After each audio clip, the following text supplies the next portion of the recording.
Quand on pense au mythe de la guerre de Troie, on pense au héros Achille, qui part bouder dans sa tente. On pense au vieux Priam, le roi de Troie, qui envoie à la guerre ses propres fils. On pense à Hélène, enlevée par le jeune Paris à son époux Ménélas. Pourtant, on oublie souvent que la ville de Troie a été assiégée une première fois une génération plus tôt et que le grand Héraclès a participé à l'assaut. Le roi de ce temps-là était Laomédon. Prenons le temps d'observer son histoire par le petit bout du mythe. Aujourd'hui, Laomédon ou la première guerre de Troie.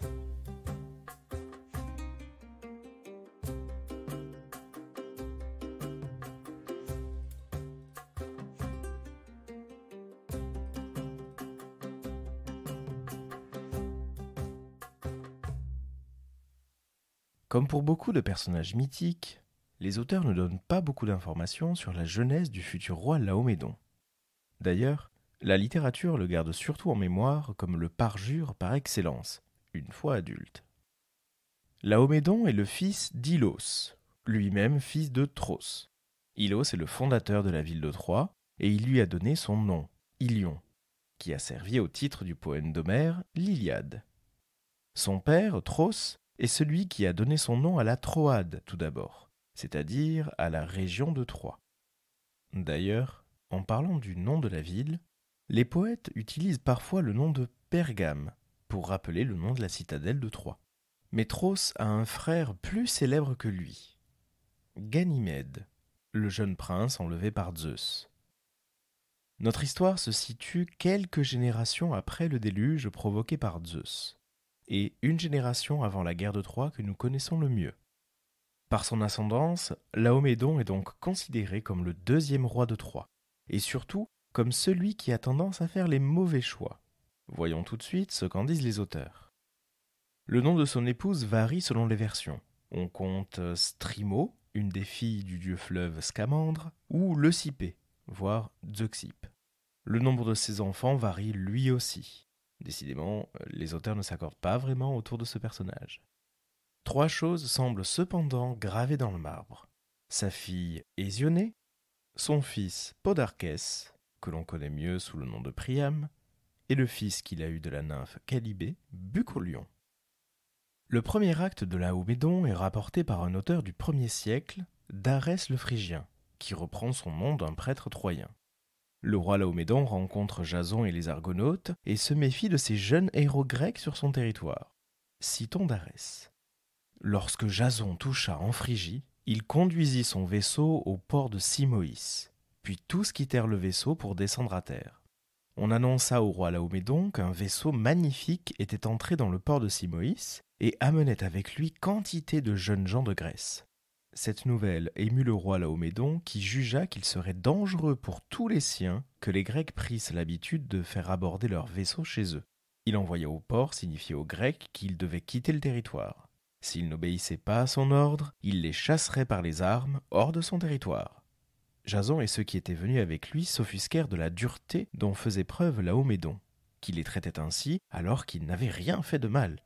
Mais en même temps, ils redoutaient, dans le cas où ils tenteraient de rester malgré l'ordre donné, de se voir attaqués par une foule de barbares sans qu'eux-mêmes fussent prêts au combat. Ils montèrent dans leur vaisseau et quittèrent le rivage, allèrent en Colchide, ravirent la toison, s'en revinrent chez eux. Après cet épisode, Héraclès garde une dent contre Laomédon, et c'est peu de le dire. Il s'offusque tellement qu'il va traverser toute la Grèce pour chercher du secours, toujours selon Darès. Il se rend à Sparte pour obtenir la promesse des Dioscures, Castor et Pollux, de l'aider. À Salamine, il rencontre Télamon, Aphtie, Pélée, Apylos, Nestor. Les Grecs sont ainsi coalisés contre Troie sous l'égide d'Héraclès. Mais d'autres variantes existent, en aboutissant au même point. La ville de Troie est connue pour l'importance de ses murs. Ceux-ci rendent la cité presque imprenable par une armée classique. Et en effet, ils ont été construits par deux dieux, Poséidon et Apollon. On appelle ce type de rempart extrêmement massif les murs cyclopéens. Faisons un rapide passage par la guerre de Troie que nous connaissons tous, au chant 21 de l'Iliade d'Homère, au moment où les dieux prennent part au combat. Alors, Poséidon se moque d'Apollon, lui du côté des Troyens, quand le dieu de la mer est du côté des Grecs. Tu ne te souviens même pas des mots que, seuls parmi les dieux, nous avons souffert tous deux autour d'Ilion, quand nous sommes venus, sur l'ordre de Zeus, louer nos services à l'année chez le noble Laomédon, pour un salaire convenu. Il était notre maître, il nous donnait des ordres. J'ai alors, moi, pour les Troyens, bâti autour de leur cité une large et superbe muraille, qui rend leur ville inexpugnable. Tandis que toi, Phoebos, tu faisais paître leurs bœufs cornus à la démarche torse, dans les vallons boisés de l'Ida au repli sans nombre. Mais voici que, quand les joyeuses saisons amènent le terme fixé pour le paiement, brutalement le terrible Laomédon nous ravit tout notre salaire et nous congédie avec des menaces. Il nous lierait les pieds et, en remontant, les bras, puis nous vendrait dans les îles lointaines. Il clamait même qu'à tous deux il couperait les oreilles avec le bronze. Et nous rentrions ainsi, tous les deux, le cœur dépité, furieux à la pensée de ce salaire promis et non payé. Et c'est au peuple de cet homme que maintenant tu donnes ta faveur, au lieu de tâcher avec nous à les faire périr, ces Troyens arrogants, entièrement, cruellement, avec tous leurs enfants et leurs dignes épouses. Et en effet, Homère rappelle bien ce qu'annoncent d'autres auteurs. Le poète Pindare, dans un poème de ses Olympiques, représente le dieu Apollon qui interprète un signe divin, et voici la scène. Des serpents verdâtres, dès que le rempart fut construit, bondirent vers la tour. Ils étaient 3. 2 tombèrent sur place et, frappés de stupeur, rendirent leur souffle. L'autre passa en sifflant. Aussitôt Apollon, en face de ce prodige, en dégagea le sens et proclama « Héros, Pergame succombera par l'endroit même où tes mains ont travaillé. Voilà ce que me dit l'apparition envoyée par le fils de Cronos, Zeus qui fait retentir la foudre. Ce ne sera point sans l'aide de tes descendants. Troie sera soumise par eux dès la première génération, et de nouveau avec la 4e. » Quelques siècles après, Apollodore résume l'histoire dans sa bibliothèque, dont voici l'extrait. La cité se trouvait alors plongée dans la détresse par la colère d'Apollon et de Poséidon. En effet, Apollon et Poséidon, voulant éprouver l'insolence de Laomédon, avaient pris une apparence humaine et s'étaient engagés à fortifier Pergame en échange d'un salaire. Mais lorsqu'ils l'eurent fortifié, Laomédon refusa de leur payer le salaire promis. C'est pourquoi Apollon leur avait envoyé une épidémie de peste, et Poséidon un monstre marin apporté par le flux qui enlevait les gens dans la plaine. Les oracles avaient dit que le pays serait délivré de ces fléaux si Laomédon livrait sa fille Ésionée en pâture au monstre. Il la livra donc en l'attachant au rocher au bord de la mer. Un autre auteur grec, Diodore de Sicile, rappelle même la force du monstre marin, parfois appelé Céto, Kéto ou Cétus, nom qui a donné le terme cétacé. Plus encore, il nous livre l'oracle d'Apollon. Poséidon, dit-on, éprouva de la colère contre le roi Laomédon à cause de la construction des remparts de Troie que relatent les mythes, et fit jaillir des flots vers la terre un monstre marin. Tous ceux qui habitaient le rivage et qui cultivaient le littoral furent enlevés par lui d'une manière étonnante. En outre, un fléau s'abattit sur la population et les récoltes furent entièrement détruites, de sorte qu'ils furent tous frappés de stupeur par la gravité de la situation. C'est pourquoi, comme la foule s'était réunie en assemblée et cherchait un moyen de se libérer de ses malheurs, le roi envoya, dit-on, des hommes auprès d'Apollon pour le questionner sur ce qui leur était arrivé. La réponse de l'oracle tomba donc, c'était la colère de Poséidon, et elle cesserait le jour où les Troyens remettraient de leur plein gré au monstre marin, l'un de leurs enfants désigné par le sort, comme nourriture. Tous, dirent les mythes, s'engagèrent dans le tirage au sort, et le sort se porta sur Ésionée, la fille du roi. C'est ainsi que Laomédon fut contraint de remettre la jeune vierge et de l'abandonner sur le rivage, maintenu par des fers. Le fabuliste latin Hygin va plus loin encore en disant qu'il fallait enchaîner pour le monstre marin, je cite, des vierges troyennes et que beaucoup avaient été dévorées lorsqu'était venu le tour d'Ésionée. Apollodore montre une face bien dure d'Héraclès et toujours Laomédon comme un parjure. Selon cette version, Laomédon avait promis à quiconque libérerait Ésionée et toute la ville de Troie du monstre marin les juments que Zeus lui avait donnés en échange de l'enlèvement de Ganymède. On a parlé tout à l'heure des Argonautes. Parmi eux se trouve Héraclès. Et dans la version d'Apollodore, c'est Héraclès lui-même qui aurait demandé à Laomédon les juments de Zeus. D'ailleurs, une fois le monstre tué, Laomédon refusa de payer le salaire promis, et Héraclès reprit la mer en menaçant de faire plus tard la guerre à Troie. On voit déjà que l'histoire de Laomédon commence à devenir cyclique. Chez Diodore de Sicile, il n'y a pas de rancune, mais bien une promesse d'Héraclès de revenir une fois ses missions achevées. Ici, d'ailleurs, Laomédon honore même Héraclès. Voici le récit. Quand Héraclès, accompagné des Argonautes, eut débarqué là, et qu'il fut mis au courant par la jeune fille de son infortune, il brisa les liens qui enserraient son corps, monta jusqu'à la ville et promit au roi de tuer le monstre. Laomédon accepta la proposition et promit de donner en récompense les juments invincibles. Héraclès tua le monstre et la liberté fut donnée à Ésionée, soit, si elle le voulait, de partir avec son sauveur, soit de rester avec ses parents dans sa patrie. La jeune fille choisit donc de vivre avec l'étranger, non seulement parce qu'elle donnait sa préférence au service rendu plutôt qu'au lien de parenté, mais aussi parce qu'elle avait peur que le monstre marin ne fît à nouveau son apparition et qu'elle ne fût exposée par les citoyens au même châtiment. Héraclès fut splendidement honoré par des cadeaux et par des témoignages d'hospitalité qui conviennent. Il confia Ésionée et les juments à Laomédon, étant entendu qu'à son retour de Colchide, il les récupérerait.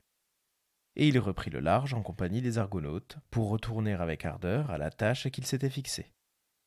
La scène de la bataille avec le monstre marin est évitée par de nombreux auteurs, sauf par le poète latin Valerius Flaccus dans ses Argonautiques, qui propose même une description de la bête quand Héraclès délivre la jeune Ésionée.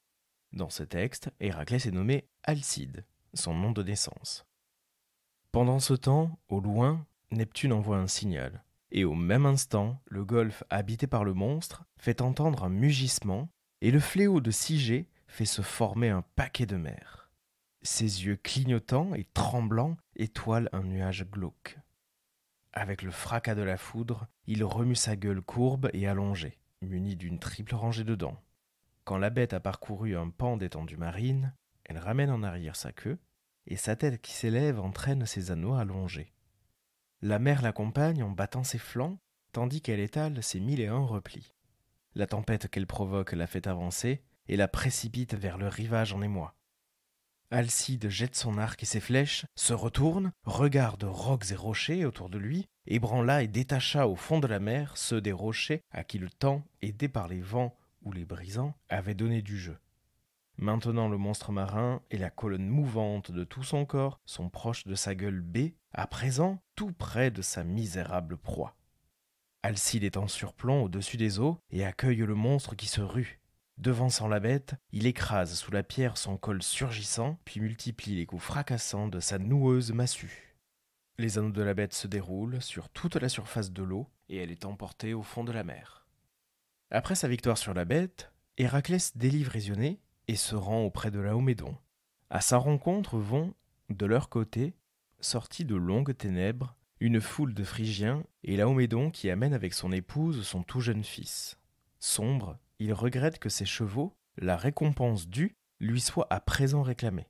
Certains forment une couronne au sommet du rempart qui s'élève dans les airs, admirant le jeune héros dont les armes leur paraissent extraordinaires.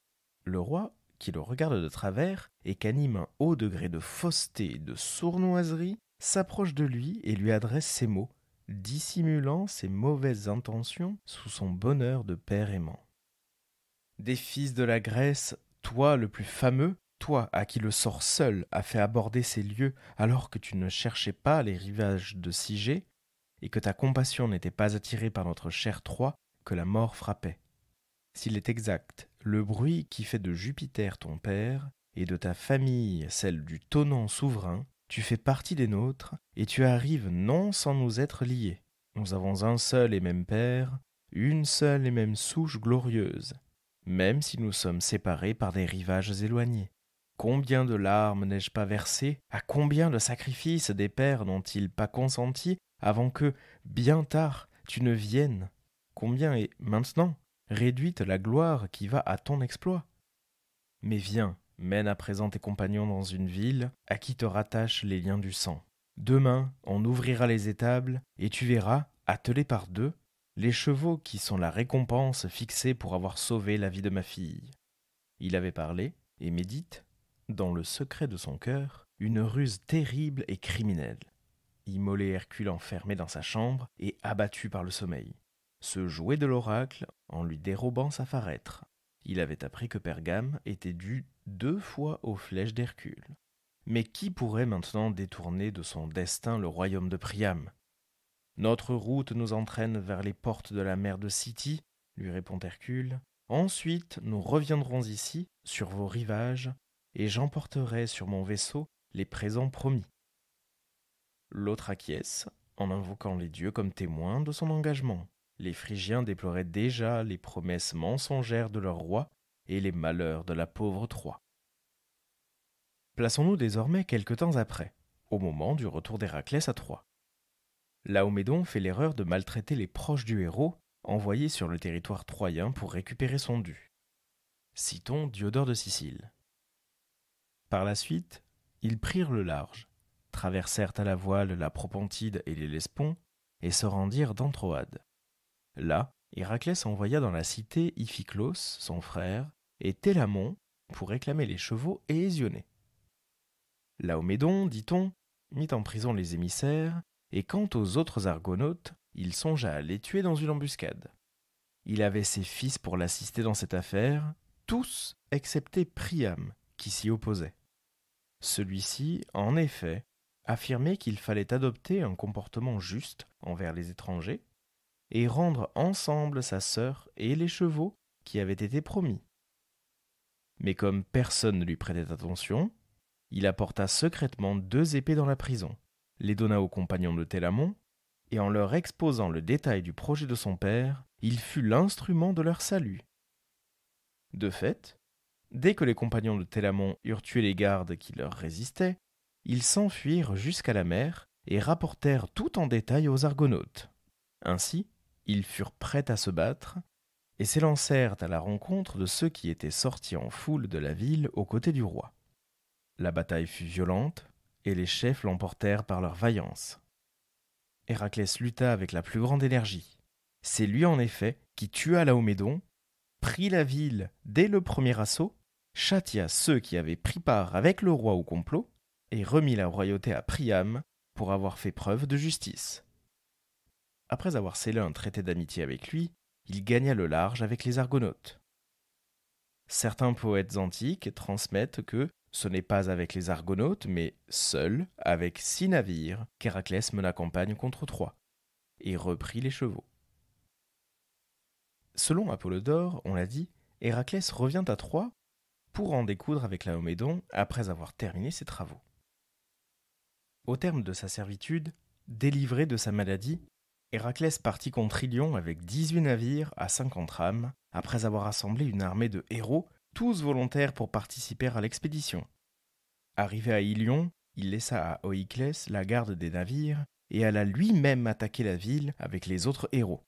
Laomédon, avec le gros de ses troupes, vint attaquer les navires. Il tua Oïclès dans la bataille, mais il fut repoussé par les hommes d'Héraclès et fut assiégé. Une fois le siège engagé, Télamon fut le premier à entrer dans la ville en ouvrant une brèche dans le rempart. Et derrière lui, Héraclès.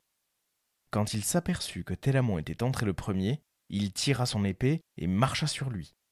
Il voulait que personne ne fût supérieur à lui. Télamon se mit à ramasser des pierres à proximité. Héraclès lui demanda ce qu'il faisait, et il répondit qu'il élevait un autel à Héraclès vainqueur. Héraclès le félicite et, quand il a pris la ville et abattu de ses flèches Laomédon et ses enfants, à l'exception de Podarkès, il donne à Télamon, comme prix de valeur, Hésionnée, fille de Laomédon, et il lui accorde, à elle, d'emmener parmi les captifs celui qu'elle voudrait. Elle choisit son frère Podarkès. Héraclès dit qu'il fallait que d'abord Podarkès devint esclave, puisqu'elle donna quelque chose en échange de quoi elle prendrait possession. Quand il vint à la vente, elle ôta le voile qui couvrait sa tête et le donna comme prix d'achat. De là vient que Podarkès fut appelé Priam. C'est ainsi que les auteurs expliquent le changement de nom de Priam, ce roi connu surtout à l'âge avancé. Le terme Priam signifie celui qui a été acheté. C'est ainsi que s'achève notre parcours dans l'histoire de Laomédon, qui a prouvé à quel point il pouvait être fourbe et surtout qu'il a tout perdu face au héros Héraclès. En tout cas, la ruine de Troie semble déjà scellée, une génération même avant la guerre si connue. L'histoire de ce roi ouvre la porte à des épisodes dédiés aux figures comme Hésione et Télamon, voire même Priam. Merci d'avoir écouté cet épisode du podcast par le Petit Bout du Mythe.